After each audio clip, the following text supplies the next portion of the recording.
And so it was decreed by Holy Atom, for making 4 of your 6 DLCs about building settlements, you have been sentenced to death by Atom's holy fire.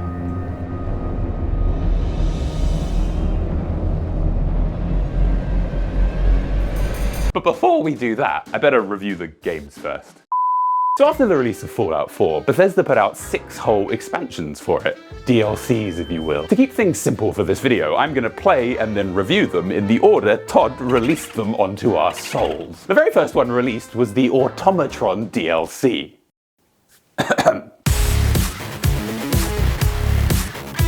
We got Automatron, or Automatron. So this DLC starts off with you saving a load of people from some robots, and there's only one survivor from the attack, a robot called Ada, who joins you as a companion. And Bethesda, guys, if you're gonna make us pay $10 for a 3-hour DLC, maybe give the new companion you make a proper run animation. Don't just speed up their walk animation, I can tell. So in this DLC, robots that shoot apparently nothing but fireworks are terrorizing the Commonwealth. You can put the chair up if you want.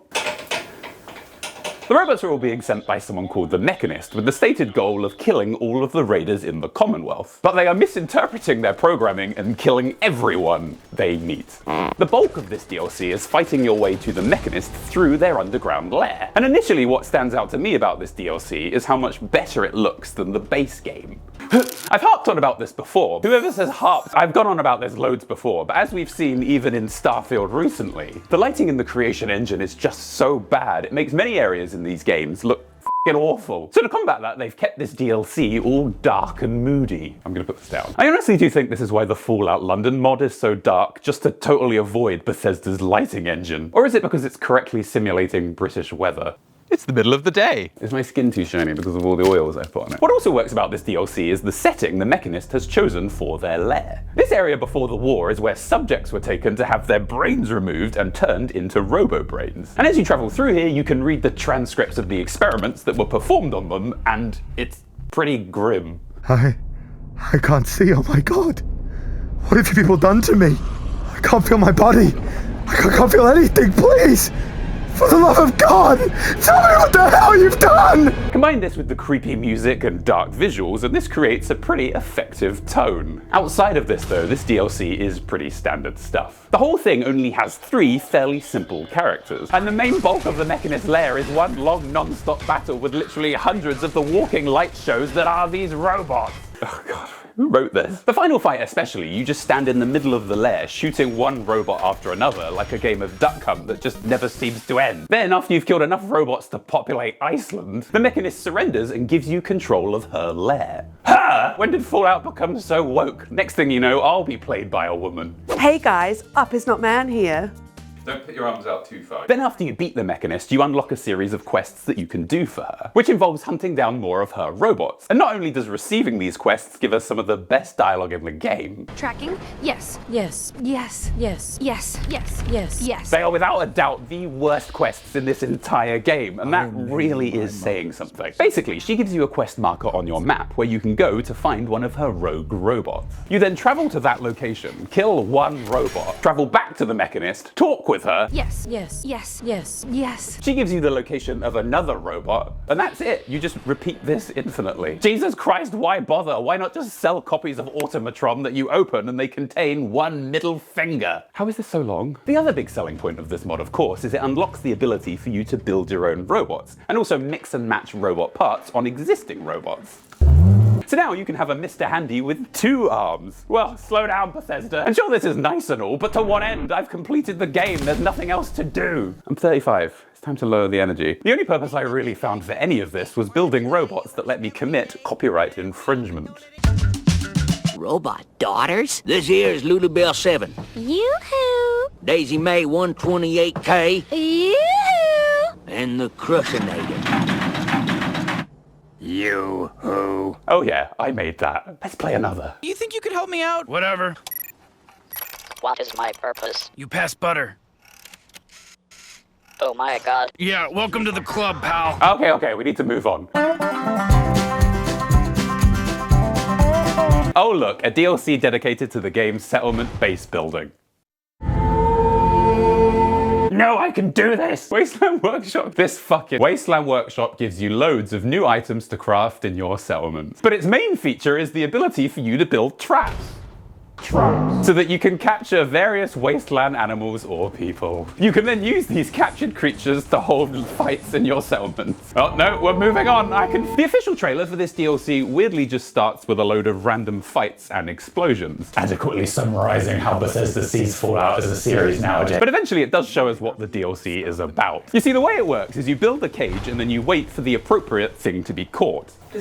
I know where I am. This for me took 6 full 24-hour wait cycles within the game. But can your time really be wasted when you're doing something pointless? Then once you've caught something, you can assign a follower to fight it. In the trailer they used Preston Garvey, so in my game I did the same and began the fight. But the thing is with all of this, Preston can't die, so this fight never ends. It just goes on and on. I left my settlement for several days, came back, and they were still fighting. It's like Gandalf and the Balrog over here. Also, most of what you can capture to stage fights, like the Gunners, Raiders, Super Mutants, Feral Ghoul, when you release them, every single person in your settlement will attack as well. So if you want to stage one-on-one fights with these creatures, you have to build walls around the entire fight. And not only is, of course, the base building in this game an absolute disaster. What have you done, Todd? It also means people can't watch the fights that you set up, which I thought was the whole damn point. So yes, this DLC only costs $5, so it's hardly the end of the world, but I can think of at least one better way to use $5.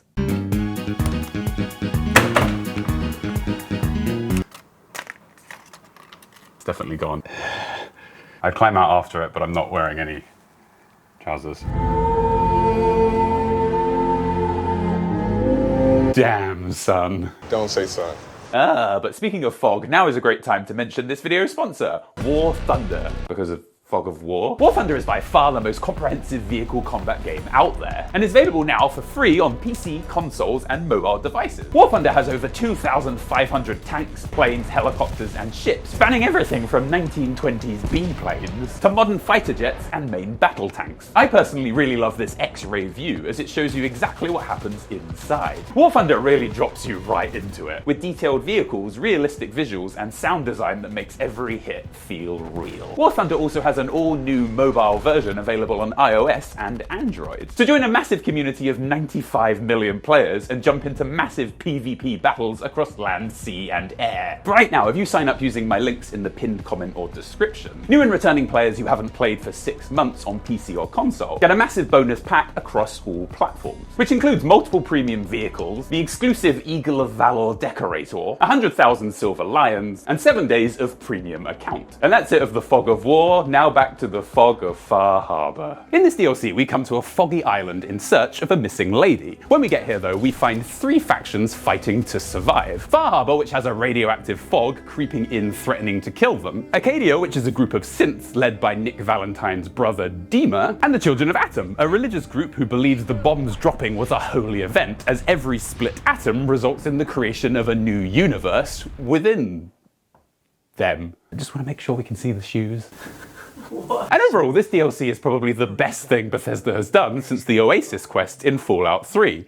And it looks like that won't ever change. Far Harbor is without a doubt better than Fallout 4 in every single way. The writing, characters, overarching plot, it's all great. So what have I written? It's all an improvement. Its terrible visuals have also been fixed here too, in this case by making it so that we can't even see them. What's really bugging me is there's a label on the back of this and it's wriggling up my butt. In Far Harbor, we have to decide which of these factions to help or hinder. But what makes these DLCs so good and so much better than the base game is how well these factions are characterized. They have all been so well written that you can sympathize with each group here, and they all have relatable pros and cons. It meant when playing, I genuinely found it difficult to decide who to help, and there was really no right answer. Also, just take a look at the art direction in this DLC.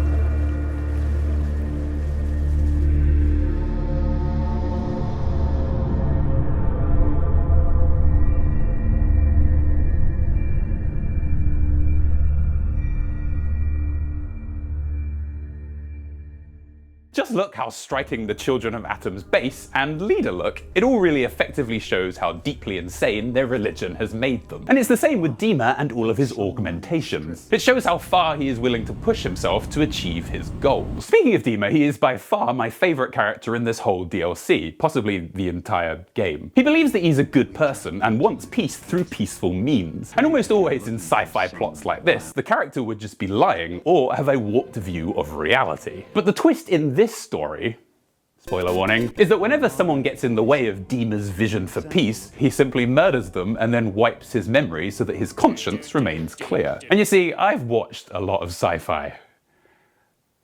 Weird flex. And this is definitely one of the best executions of a character like this that I've ever seen. It's great. It's like if Data was a serial killer, but he just had no idea. All the evidence points towards me, Captain. I think the best example of the writing in this DLC is when Dima asks us if we are a synth. And of course, we say no, but then he keeps going. He explains how most synths have fake memories and asks us to really think. How far back can we remember? And out of nowhere, Nora reveals that like us, the player, she only remembers as far back as being in front of that bathroom mirror at the start of the game, and remembers nothing else of her earlier life. Now this is really interesting because not only does it retroactively fix Fallout 4's terrible opening, it also ends up being a kind of meta commentary on the relationship between a player and the person they're controlling, while at the same time creating a more personal, emotional connection to them. I'm sorry, but who the f wrote this DLC, and where were they when Father was being written? Now, that's not all to say all of Far Harbor's missions are good.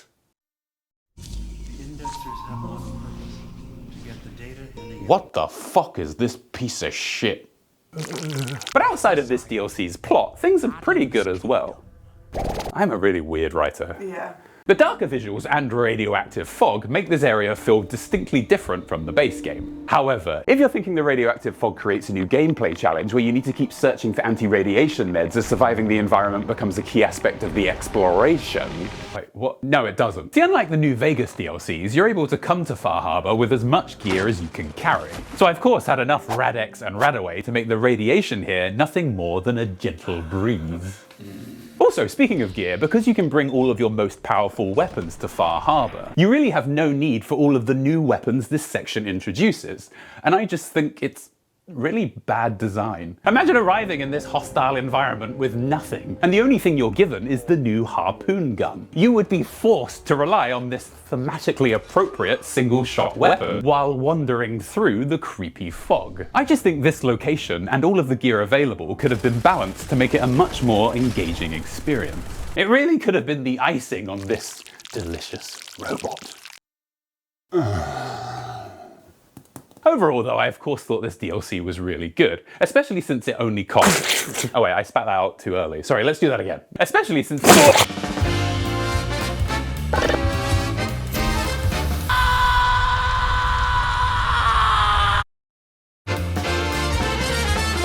Alright, here we go. Another DLC entirely about settlements and crafting.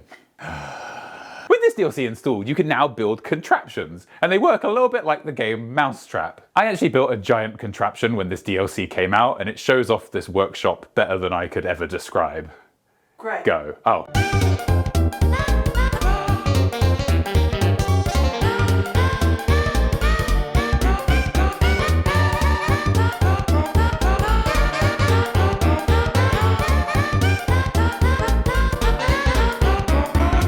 That's right, it's the most entertaining video ever made. The thing is, outside of what you've seen there isn't really anything else in this DLC to talk about. All I know is while making that video, I learnt that the Contraption Workshop is absolute bullshit. There is a bit in my giant contraption where some balls are released.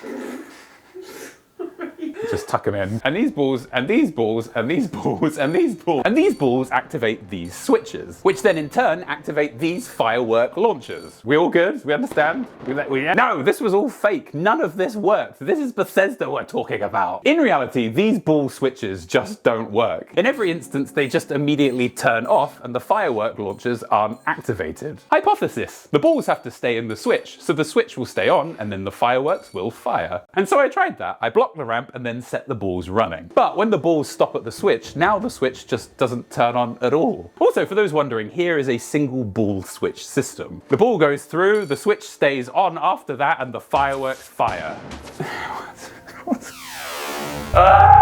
Solution. Only ever use one ball switch in any closed contraption, as that works correctly. Great. Problem solved. No, it is not solved. That just means this DLC has no purpose. All of these contraptions have absolutely no tangible in-game use. They're just here for fun. And the fun here is produced by building complex contraptions that let you do impressive stunts. But if it isn't able to do that, then it's just failed at its stated goal. All right, let's move on.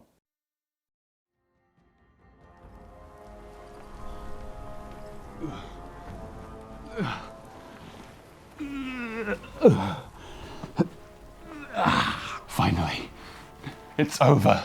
All the crafting and workshop DLCs are done. No!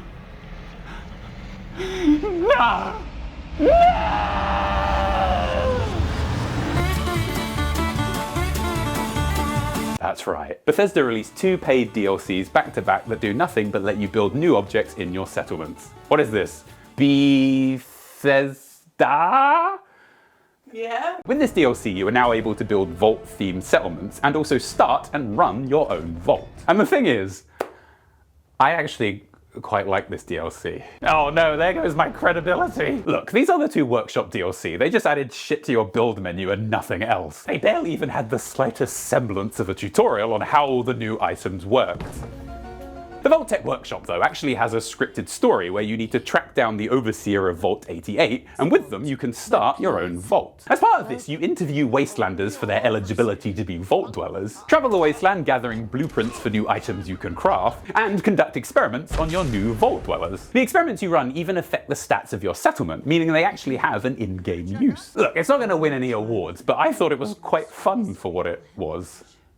Oh no! The thing is, you all know how I feel about this game's settlement building. I'm not gonna forget this. But undeniably, the settlement building is a big part of Fallout 4. When this game came out, it was largely what people spoke about and shared, and to this day is one of the main reasons people are still playing Fallout 4. However, when you make a game in the Fallout series and a huge part of that game's marketing is about how you are going to be able to build settlements, and you design the game so that a major part of the exploration is about collecting items so that you can use them to craft more settlements, and you fill the game with 30 different unlockable settlements, choosing to make it so that none of these settlements is allowed to be a vault, the most recognizable aspect of Fallout as a brand, and only allowing people to build vault settlements if they pay an extra $5 on the base game price, is such a dick move. I expect all of Bethesda's genitals have changed zip code. I think all that needs rewriting. Nuka-World fucking sucks. Alright, I'm here. Look, I want to say up front that clearly a lot of work went into this DLC, with its visual design especially being some of the best in the entire series. The variety of environments, the rides, the Nuka Quantum River, and all of the park's surrounding areas all look distinctly different and interesting. So much work went into this, so much love and care, but it's just rubbish. The problem is with this DLC's story. See, in the Nuka-World DLC, you travel to the pre-war theme park Nuka-World and find it to be overrun with raiders. The only real option you're given in this whole DLC is to join and help the raiders. If you don't do this, most of the DLC's content immediately becomes locked out. And this was a shame for me, because in this game I was role-playing as a good guy. But hey, it's been a long week of my character doing things that she would never normally do. Yeah, build that ball track. Let's become King of the Raiders. King of the Raiders. What happens is, we arrive to Nuka-World, and within about 30 minutes we've killed its existing leader, and we're made the new Raider King. And after this we are told that there are 3 Raider factions in Nuka-World, and we're gonna have to decide who to support. The issue with all of this, though, is outside of how these Raiders look, there isn't really any difference between them. And I talked to all of these different Raider leaders at length, but all I learned was, Mags of the Operators wants caps, Nisha of the Disciples doesn't want caps, but Mason of the Pack, well, he's different. No, he wants caps. The game asks you to back one of these people, but I'm sure no one really had any idea who to pick. I even did several quests for each faction, hoping to learn more about them, but it just made things worse. See, in the first rounds of quests that these leaders give you, Nisha asks you to put a slave collar on someone, Mags asks you to murder someone, and Mason, well, he's different. No, he asks you to put a slave collar on someone. Even when I ask each of them for more information on the target they've set for me, here's how it goes down. Who are we talking about here? Some raiders. Who are we talking about here? Some nobody. Who are we talking about here? Super mutants. And then, having learned nothing about any of these factions, we then have to go clear out Nuka-World for one of them. I chose to first clear out Galaxy Zone as it was the closest to me. And this is it, people. I found it. This is officially the worst quest in Fallout's history, if you exclude all of Fallout 76. I arrive to Galaxy Zone and find that I have to explore the area and collect 20 star cores. Ooh, star core. And so off I go. And unlike Far Harbor, there are no new enemies here. Just every single kind of robot in the Fallout canon over and over and over and over and over and over. Galaxy Zone has got to be the biggest area in this entire game. It took me well over an hour and a half of non-stop fighting to get through its many sections. Just look at this. Look at it.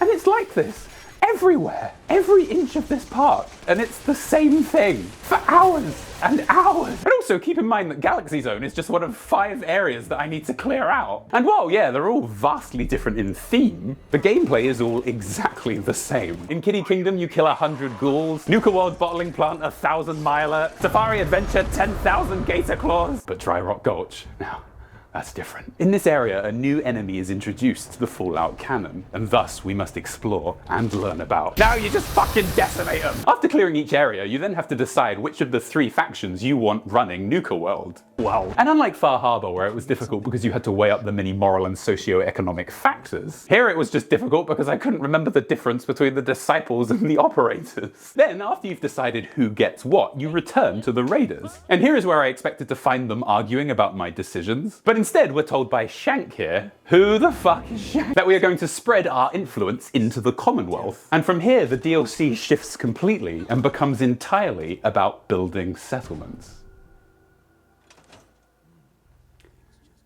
Excuse me for 1 minute.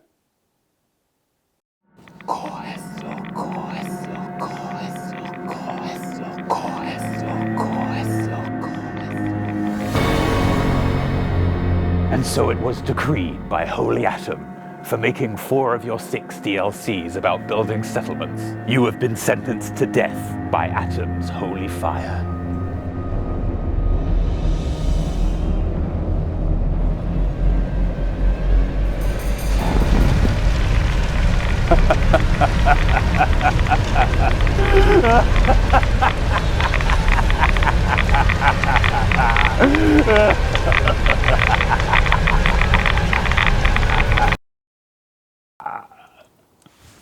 Yeah, I like that. That's pretty good.